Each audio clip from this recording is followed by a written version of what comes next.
last but not least, it's my pleasure to invite Mr. Marc Lamont Hill, and I introduced him just now as an American citizen, journalist, and chronicler on CNN. He is freshly back from Palestine, returned this morning, and he's joining us to give us his perspective from the perspective of civil society. Mark, the floor is yours. Mr. Secretary General, Chairman, Ambassadors, and Your Excellencies, good afternoon. It is with great honor and humility that I accept the opportunity to speak before you. As a scholar, as an activist, and as a citizen, I am profoundly interested in the plight of the Palestinian people, as well as the broader ethical, moral, and political implications of their struggle for freedom and justice, as well as equality. As such, this annual convening represents a critical intervention. It also represents a site of possibility. On the other hand, it shows considerable irony. As you well know, this year marks the 70th anniversary of the Universal Declaration of Human Rights. This declaration is produced out of the rubble and contradictions of World War II, and it was intended to offer a clear ethical and moral outline of the basic rights and freedoms to which all human beings, irrespective of race, religion, class, gender, or geography, are entitled. This declaration, of course, has been far from perfect, both in design and in execution. Too often we have framed human rights through the lens of the West. We've viewed it through the gaze of colonialism, and we have assessed them through the limited prism of our own experiences. Simply put, the powerful have too often attempted to universalize their own particular and local values. Still, the Universal Declaration of Human Rights has offered us a flawed but functional starting point from which to articulate basic moral and ethical ambitions as global citizens.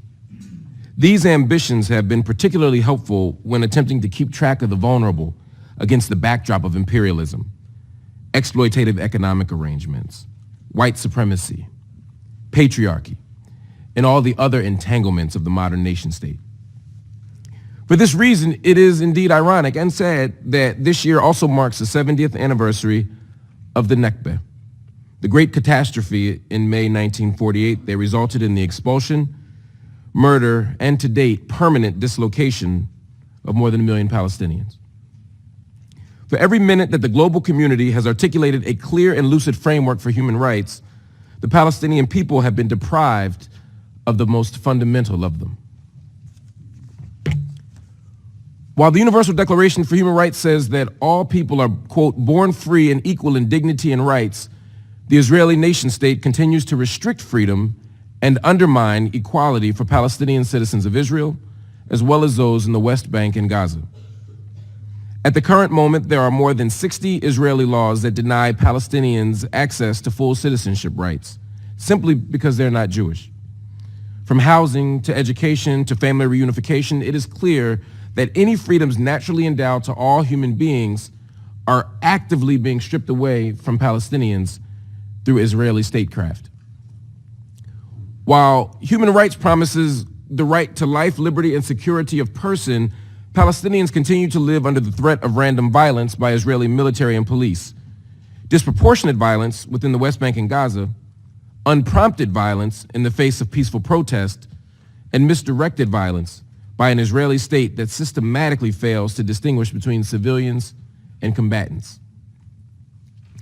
While the Universal Declaration for Human Rights protects us against torture and cruel and inhuman or degrading treatment or punishment, Palestinians continue to be physically and psychologically tortured by the Israeli criminal justice system, a term I can only use with irony.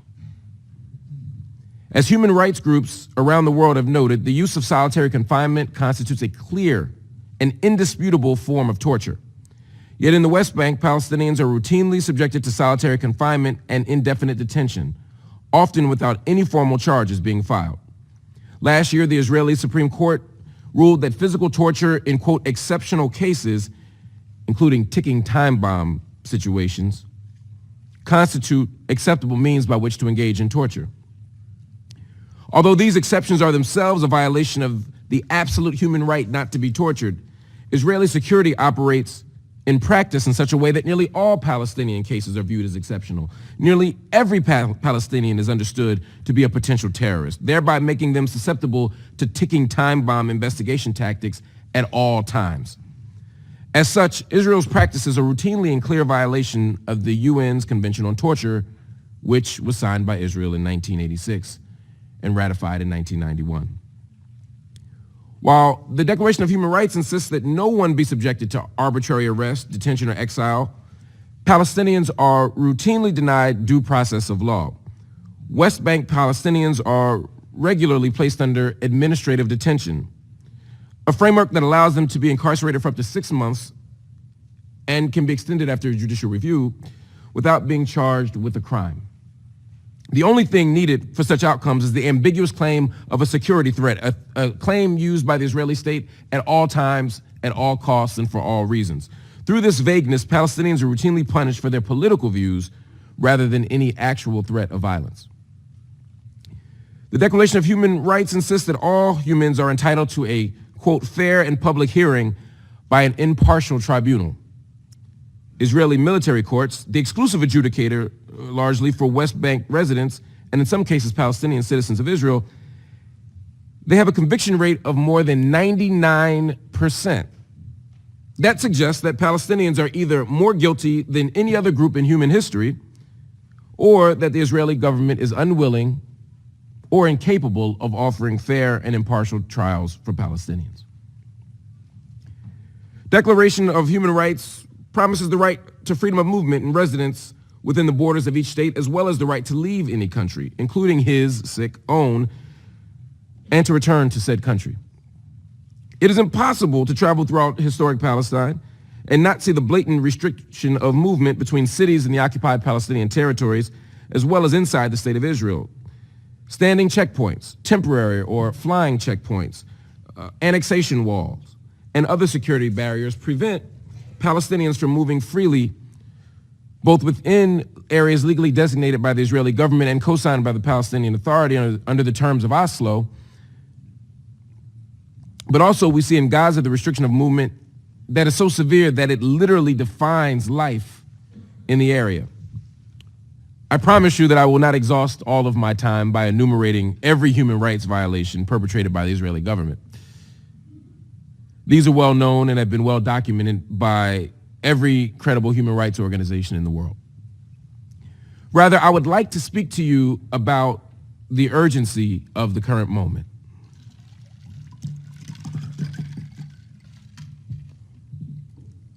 Forgive my thirst. I literally just got off of a flight from Palestine to come to address you this morning, and I was boycotting the Israeli water, so I was unable to quench my thirst. But thank you for your indulgence, or for indulging me, rather.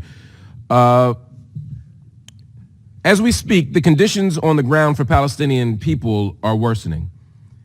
In recent decades, the Israeli government has moved further and further to the right, normalizing settler colonialism and its accompanying logics of denial, destruction, displacement, and death. Despite international condemnation, settlement expansion has continued. At the same time, home demolitions and state-enforced displacement continues to uproot Palestinian communities. For Gazans, the 11-year Israeli and Egyptian blockade by land, air, and sea has created the largest open-air prison in the world. With only 4% potable water, electricity access that is limited to 4 hours per day, 50% unemployment, and the looming threat of Israeli bombs, Gaza continues to constitute one of the most pressing humanitarian crises of the current moment. In the West Bank, conditions are not much better. Unemployment is generally around 18%, with frequent loss of income due to Israeli military closures, making it impossible for Palestinian workers to get access to jobs. Settlements and the extra land allocated for them, as well as closed military zones and other restrictions, make it impossible for Palestinian towns to grow. And in the midst of it all, Prime Minister Netanyahu's administration has become increasingly indifferent to critique, censure, or even scorn from the international community for its practices. Perhaps the most glaring example of this indifference, as well as the urgency of the current moment, is the recently passed nation-state law. Through this basic law, the Israeli state has officially rejected Arabic as an official state language. It has described settlement expansion both inside and outside of the Green Line as a national value, and it has reinforced the fact that Israel is not a state of all of its citizens. As an American, I am embarrassed that my tax dollars contribute to this reality. I am frustrated that no American president since the start of the occupation has taken a principled and actionable position in defense of Palestinian rights. And I am saddened, though not surprised, that President Trump's administration has further emboldened Israel's behavior through its recent actions. In May of this year, President Trump officially moved the U.S. Embassy to Jerusalem, which he recognized as the undivided capital of Israel. This choice not only flew in the face of international law and precedent, but also constituted a powerful provocation and a diplomatic death blow. In late August, President Trump then permanently reneged on America's commitment to funding UNRWA, a move that now leaves millions of Palestinian refugees in medical, economic, and educational peril.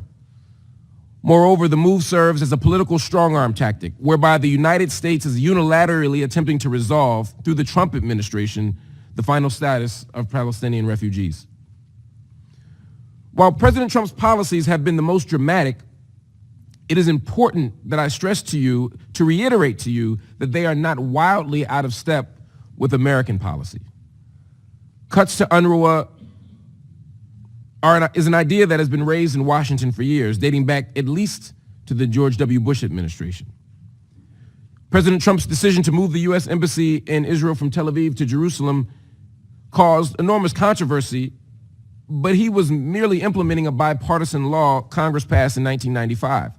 And in so doing, he executed what has already been official United States policy and the fulfillment of a promise made by every United States president and presidential candidate, Democrat and Republican, for a very long time. With regard to the question of Palestine, Donald Trump is not an exception to American policy. Rather, Donald Trump is a more transparent and aggressive iteration of it. As I mentioned at the beginning of my remarks, the words offered today by everyone in this room are a necessary component of our resistance efforts. We need powerful, counterintuitive, dangerous, and courageous words. But we must also offer more than just words. Words will not stop the village of Khan al-Ahmar with its makeshift schools created by local Bedouin villagers. Words will not stop them from being demolished in violation of the Fourth Geneva Conventions. Words will not stop poets like Darin Tetur from being caged in Israeli jails, for having the audacity to speak the truth about the conditions of struggle on her own personal Facebook page. Words will not stop peaceful protesters in Gaza from being killed as they fight for freedom against Israel's still undeclared borders. Regarding the question of Palestine, beyond words, we must ask the question, what does justice require?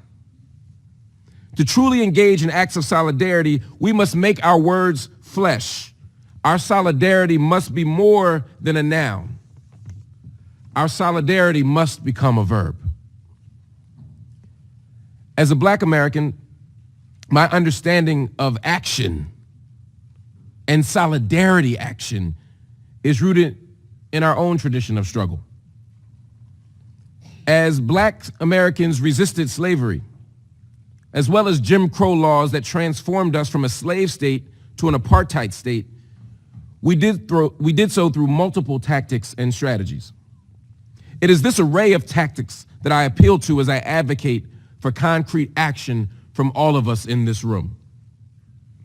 Solidarity from the international community demands that we embrace boycotts, divestment, and sanctions as a critical means by which to hold Israel accountable for its treatment of Palestinian people. This movement, which emerges out of the overwhelming majority of Palestinian civil society, offers a nonviolent means by which to demand a return to the pre-67 borders, full rights for Palestinian citizens, and the right of return as dictated by international law. Solidarity demands that we no longer allow politicians or political parties to remain silent on the question of Palestine. We can no longer, in particular, allow the political left to remain radical or even progressive on every issue, from the environment to war to the economy, to remain progressive on every issue except for Palestine. Contrary to Western mythology, black resistance to American apartheid did not come purely through Gandhian nonviolence. Rather, slave revolts and self-defense and tactics otherwise divergent from Dr. King or Mahatma Gandhi were equally important to preserving safety and attaining freedom. We must allow, if we are to operate in true solidarity with Palestinian people, we must allow the Palestinian people the same range of opportunity and political possibility. If we are standing in solidarity with Palestinian people, we must recognize the right of an occupied people to defend itself. We must prioritize peace. But we must not romanticize or fetishize it.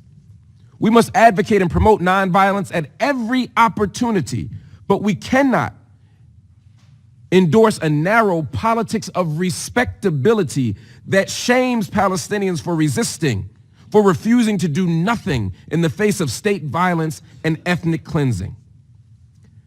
At the current moment, there is little reason for optimism. Optimism, of course, is the belief that good will inevitably prevail over evil, that justice will inevitably win out. In the course of human history, and certainly even in the course of the United Nations, there is no evidence of such a proposition.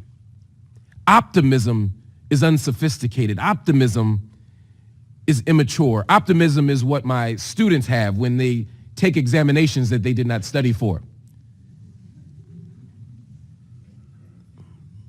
Some become quite religious at that time. But regardless of their strategies of optimism, the outcome is far from guaranteed or even likely. What I'm challenging us to do in the spirit of solidarity is not to embrace optimism, but to embrace radical hope.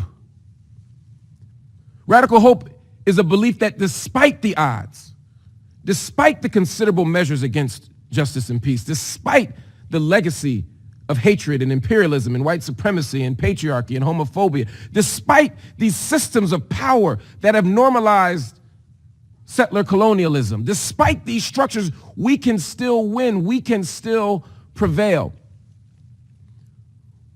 One motivation for my hope in the liberation and ultimate self-determination of the Palestinian people comes in August of 2014.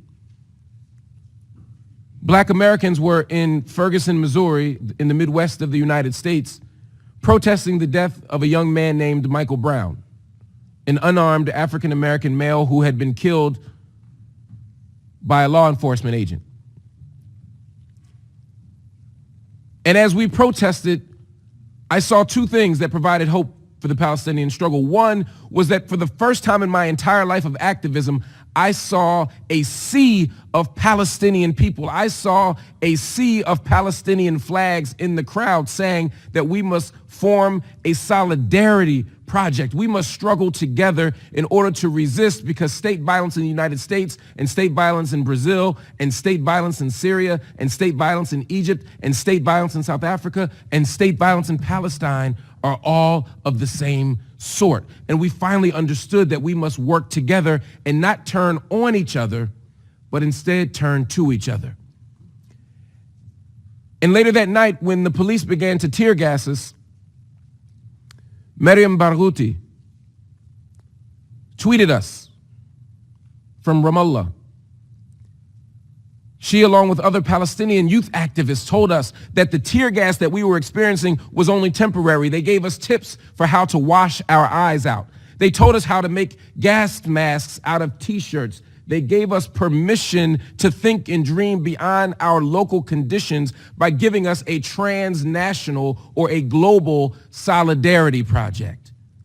And from those tweets and social media messages, we began then to organize together. We brought a delegation of black activists to Palestine, and we saw the connections between the police in New York City who were being trained by Israeli soldiers and the type of policing we were experiencing in New York City. We began to see relationships of resistance, and we began to build and struggle and organize together. That spirit of solidarity, a solidarity that is bound up not just in ideology, but in action, is the way out. So as we stand here on the 70th anniversary of the Universal Declaration of Human Rights and the tragic commemoration of the Nakba, we have an opportunity to not just offer solidarity in words, but to commit to political action, grassroots action, local action, and international action that will give us what justice requires. And that is a free Palestine from the river to the sea. Thank you for your time.